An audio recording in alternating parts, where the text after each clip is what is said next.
Welcome back to another Monday morning scouting report.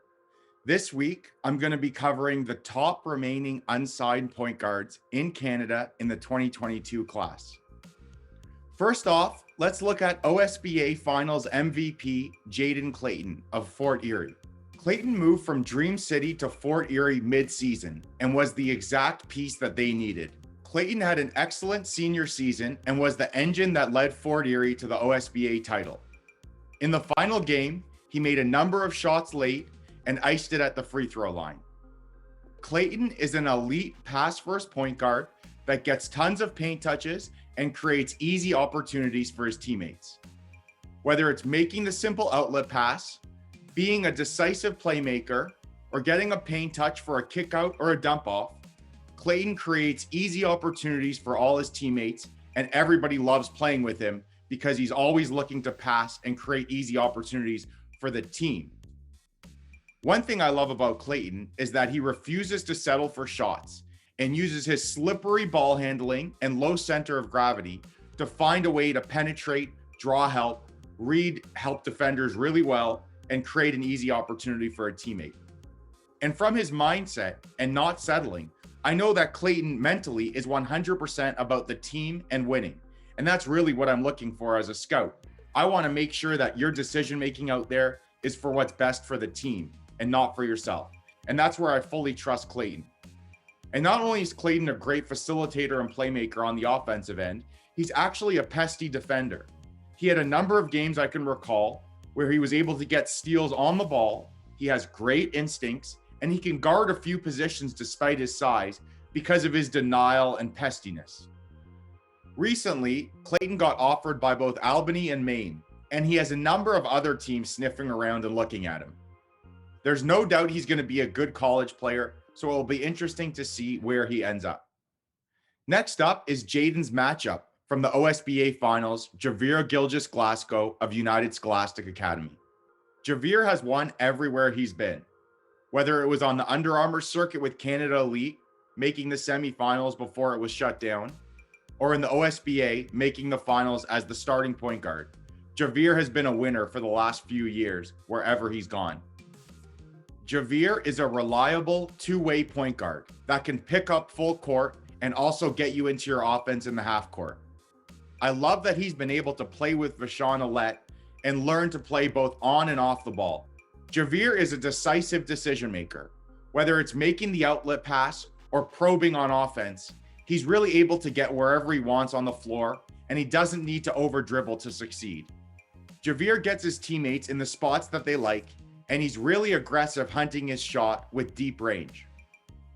I understand that his shot form is a little wonky and he's got a low release, but trust me, I saw all of his games this year and it goes in.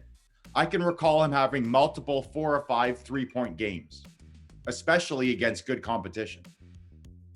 What I love about Javier is that he simply takes what the defense gives him and maintains pressure on the rim. Whether it's pulling when they go under, whether it's probing off the bounce for a finish, or whether it's finding a teammate off the bounce, Javier's going to take what the defense gives him and not over dribble and keep it simple. Up next is the two-headed monster from Orangeville. Both point guards or combos that could play on or off the ball in Kiante Beals and Jefferson Mongraal. This season, Mongraal was asked to be more of the pass-first true point guard, and Kiante was more of their scorer on the wing. And those guys played their roles perfectly.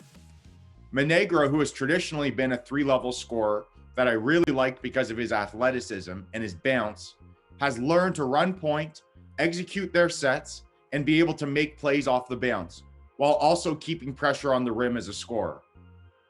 I think he can play on or off the ball at the next level. I know he can defend, and if he's asked to be a scorer away from the ball, I actually think that's where he can thrive most because he's got a really fluid stroke and he's got great scoring ability off the bounce.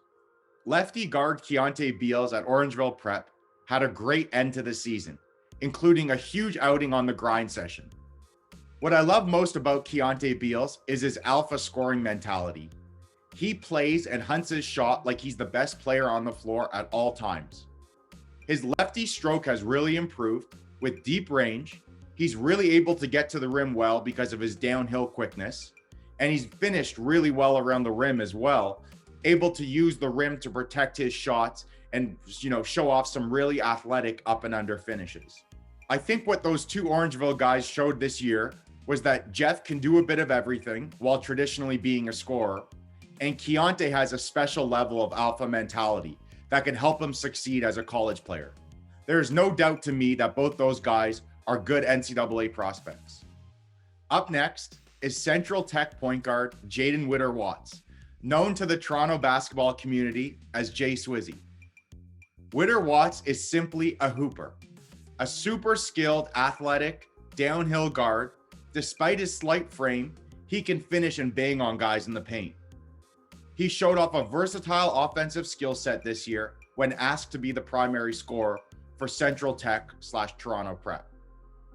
I was actually at a 50-plus point game he put up, showing off his ability to create and make tough shots, his elite elevation on his jumper, his shooting stroke, and as well his finishing ability around the rim. Swizzy is simply a high-level decision maker, but what I love most, to be honest, is that he's actually got great vision.